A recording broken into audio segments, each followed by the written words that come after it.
नमस्कार, प्रणाम। आज बाबा काशी चैनल में मैं महाकाल उज्जैन मंदिर के बारे में कुछ बातें रखूंगा। उज्जैन महाकाल मंदिर को पृथ्वी का नाभि स्थल भी कहा जाता है, क्योंकि इस मंदिर के शिखर से कर्क रेखा गुजरती है, ट्रॉपिक ऑफ कैंसर। उज्जैन में शिप्रा नदी के तट पर स्थित महाकालेश्वर मंदिर की कीर्ति तो देश विदेश में फैली हुई है। कोई भी शुभ कार्य करने से पहले श्रद्धालु महाकाल का दर्शन करते हैं। लेकिन ऐसा क्या है कि यहाँ पे कोई राजा एक रात भी नहीं बिता सकता, ऐसी मान्यता है इस मंदिर की। कहते हैं विक्रमादित्य, राजा विक्रमादित्य के बाद कोई भी राजा एक भी रात यहाँ टिक नहीं पाता है। शिव महापुराण के अनुसार भगवान शिव ने महाकाल का रूप दूषण नामक दैत्य का वध करने के लिए लिया था, जिसके वध के बाद भगवान शिव को कालों का काल महाकाल कहा जाने लगा। सभी 12 ज्योतिर्लिंगों में से महाकालेश्वर मंदिर में स्थापित ज्योतिर्लिंग तीसरा और बेहद खास ज्योतिर्लिंग है। यह दक्षिण मुखी ज्योतिर्लिंग है। सारे 12 ज्योतिर्लिंगों में दक्षिण मुखी ज्योतिर्लिंग होने का गौरव इसी लिंग को प्राप्त है। उज्जैन महाकाल मंदिर में पूरे साल भक्तों का तांता लगा रहता है। धार्मिक मान्यताओं के अनुसार उज्जैन में स्थापित महाकालेश्वर मंदिर की स्थापना द्वापर युग में नंद जी की 8 पीढ़ी पहले हुई थी। पौराणिक कथाओं की माने तो यह मंदिर 1000 वर्षों से भी ज्यादा पुराना है।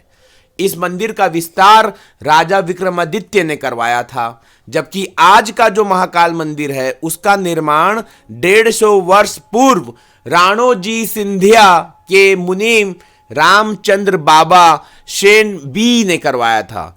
इस मंदिर के निर्माण से बड़ी रोचक और अद्भुत जानकारियां और भी जुड़ी हुई हैं। महाकाल को उज्जैन का राजा कहा जाता है। ऐसे में उनके अलावा इस नगरी में कोई दूसरा शासक या राजा नहीं रुक सकता। पौराणिक कथाओं के अनुसार विक्रमादित्य के शासन के बाद यहां कोई भी राजा एक रात भी नहीं टिक सका। इस मंदिर का इतिहास है कि जिस व्यक्ति ने यह दुस्साहस किया है वे घिर कर मारा गया है। कुछ खास और रोचक तथ्य मैं रखना चाहता हूं। इस मंदिर में भगवान शिव का ज्योतिर्लिंग 3 भागों में विभाजित है, जिसके निचले खंड में महाकालेश्वर, मध्य खंड में ओंकारेश्वर और ऊपरी खंड में श्री नागचंद्रेश्वर शिवलिंग स्थापित है। मंदिर से कुछ ही दूर पर देवी सती के 51 शक्ति पीठों में से एक हरसिद्धि माता का मंदिर है। ऐसे में ज्योतिर्लिंग और शक्ति पीठ के इतने करीब होने की वजह से इस मंदिर का महत्व और भी बढ़ जाता है। मंदिर के गर्भगृह में माता पार्वती, भगवान गणेश और कार्तिकेय की प्रतिमा स्थापित है। महाकाल मंदिर में ब्रह्म मुहूर्त में भगवान शिव को जगाने के लिए भस्म आरती की जाती है, और इस भस्म आरती को देखने के लिए लोगों का तांता देश विदेशों से उमड़ता है। और अब तो वहां पे महाकाल प्रांगण, अगर आपको यह जानकारी मुझे देते हुए हर्ष हो रहा है कि उज्जैन महाकालेश्वर मंदिर के समीप नवनिर्मित महाकाल प्रांगण का भी काम पूरा हो चुका है। लॉर्ड शिवा या भगवान शिव की जिन कथाओं का महाभारत, वेदों तथा स्कंद पुराण के अवंती खंड में उल्लेख है, वे कथाएं अब धर्म नगरी उज्जैन में जीवित हो उठेंगी, क्योंकि महाकालेश्वर टेम्पल यानी महाकालेश्वर मंदिर के समीप नवनिर्मित महाकाल प्रांगण इन कथाओं को दर्शाती गई भव्य प्रतिमाएं स्थापित की गई हैं। सनातन धर्मों में 108 अंक का बहुत बड़ा महत्व है, और उपासना में फेरी जाने वाली माला के मणके भी 108 होते हैं। इसी कारण नवनिर्मित महाकाल प्रांगण में 108 विशाल स्तंभ बनाए गए हैं।